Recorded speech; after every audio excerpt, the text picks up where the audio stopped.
Hey guys, this is Abhishek from GarageSwitch.com, and today we are here at the Lenovo booth at Mobile World Congress 2015, and we have the new second generation Moto E with us, which is going to come to India very soon. It is going to come to India for a price approximately 8,000 rupees, and the 4G variant will cost you approximately 10,000 rupees to 9,000 rupees, whereas the 3G variant will cost you 7,000 to 8,000 rupees as per the estimation and some information which I have got.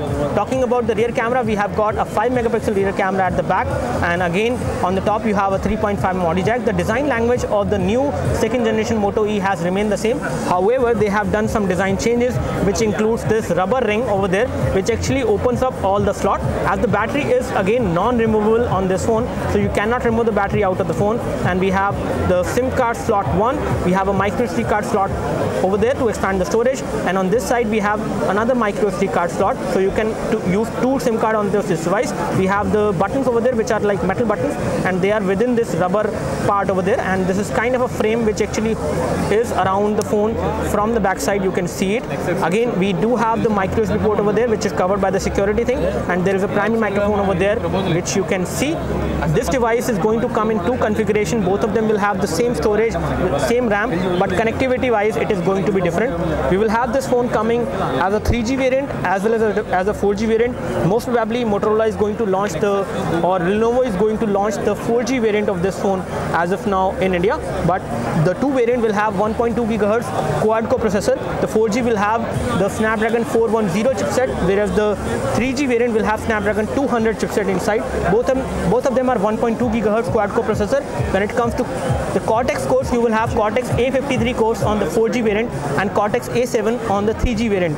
Talking about the RAM, we will have 1 GB of RAM, 8 GB of internal storage onto this phone, and out of 8 GB you will get approximately 3 GB and slightly more than 3 GB on this device as far as the free storage is concerned, available for the consumer. It is running on Android Lollipop, as you can see, and it is very responsive, one of the most responsive Android phones, especially in the budget category. It is not going to cost more than 10,000 rupees in any way, but it is going to be around 7,000 to 8,000 rupees as far as 3G variant is concerned. Let's see at what pricing the Motorola actually launched this phone. When it comes to the front has also remained the kind of water resistant it was to an extent, not completely, and it has got Corning Gorilla Glass 3. The display size has also been increased on the second generation of Moto E, which is now 4.5 inch. So 4.5 inch display it is, and it is a QHD resolution which we have on this phone. If you take a closer look onto this phone, you can see there is no pixelation, nothing.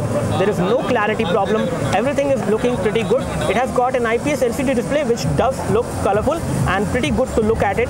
Even from wide angles or extreme viewing angles are actually good on this phone, which is good. The overall build quality of the phone is also nice. It feels slightly heavy as compared to the earlier generation of Moto E. It is around 145 gram in terms of the weight, and the thickness is also kind of more. It is approximately 12.3 millimeter over here in the middle, and on the edges it goes thinner.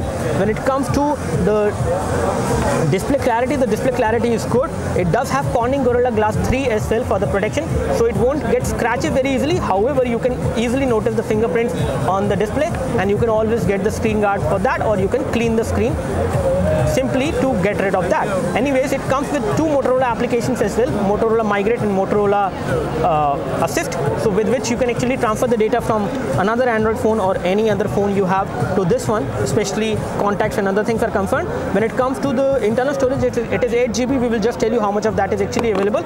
So in terms of the overall build quality and design is almost the same. Build quality is much better. Even if you throw the phone, nothing will happen to the phone. It can survive couple of drops as well. Talking about the rear camera is an autofocus camera, and it can record high definition video at 720p. We do have a secondary microphone for noise cancellation as well. On the top you have a 3.5 audio jack.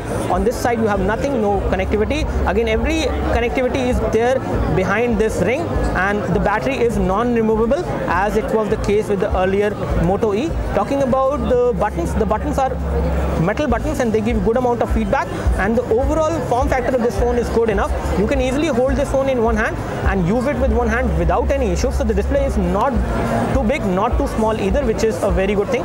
Let's take a look over the software UI, and again as you can see, this is running Android Lollipop, and it is one of the smoothest phone as far as budget phones are concerned in terms of the overall performance and the UI response. You can easily dial the number from the phone dialer, but you do not have the option of making a video call. When it comes to the messaging application, here we have the messaging application.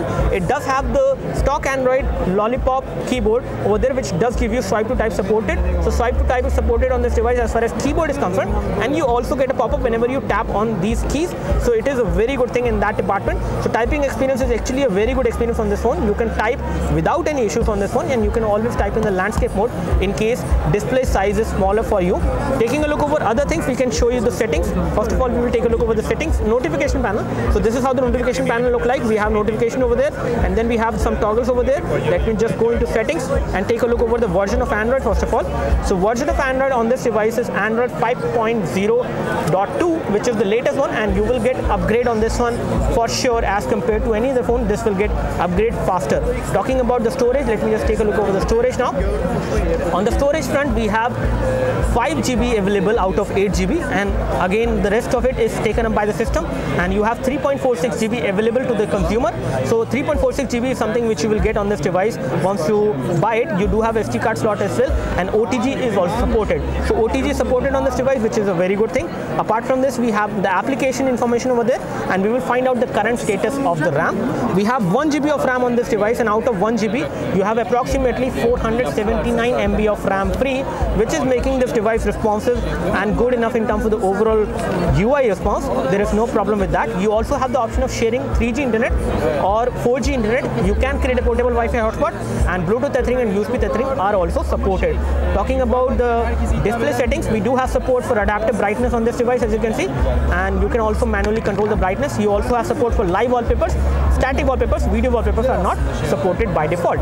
We also have support for wireless display, which you might have seen. So this is the wireless display support which we have on this phone. So in all, this looks like a very good phone. Let's take a look over the application which are coming pre-installed, and these are the applications you will get pre-installed on this device once you buy this. You also have FM radio and limited number of Google applications and very limited number of Motorola applications. So you do not get bloatware on this phone, which is a very good thing. As far as camera performance is concerned, we have taken the camera, we have done the camera test, and I have taken the photo of my iPhone 6. I'm going to do it once more to show you the clarity of this device as far as the rear camera is concerned. Especially, we are going to take this photo in a low light scenario, and you just need to tap on the screen to take the photo, and I can take one front camera selfie as well to show you the clarity. So again, the front camera selfie has been taken, and you can access the HDR mode as well. HDR mode is also supported on this device, but again it is for the rear camera only. When we take a look over the rear camera does support HDR mode, and when it comes to the photo clarity, this is how the front camera selfie look like. It is looking pretty good. I would say it is not bad at all in terms of clarity, in terms of color production and details. Details are not that great, but you can see the blurring is there as far as details are concerned, but the overall selfie is looking good. The photo is looking good in terms of color production as well as in terms of the overall brightness it should have. When it comes to the rear camera photo, this is the rear camera photo which have not came out to be very clear. Let me just take it again, and this time we will try to make the device stable, because this photo is not clear because the camera was not stable at that time. So this time it is kind of stable. Let me just check it whether it is. So the photo has came out to be good this time. As you can see, it has clarity in terms of the text, and the color reproduction is also good. So you have pretty good color reproduction, pretty good brightness, and the overall camera quality is good but not great. It is a 5 megapixel camera which can also record high definition video, which we already told you. Anyways, this device is a pretty good device, and it does have the kind of specification you actually need. It may not actually have the kind of specification you need, but it has the kind of durability you need, especially on a budget smartphone.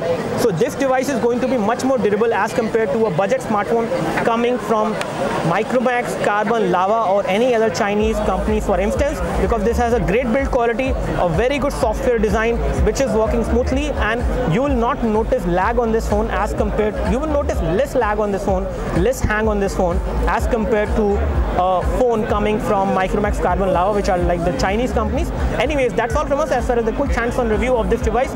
In case you have any questions, you can leave your questions in the comment section below. You can like this video if this video helped you by clicking the like button below. You can subscribe to our YouTube video channel for more videos like this by clicking the subscribe button below. Thanks for watching this video. This is Abhishek signing off. Thank you. And one more thing, the loudspeaker is there on the earpiece side.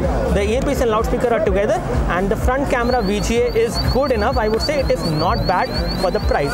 So thanks for watching this video. This is Abhishek signing off finally. Thank you.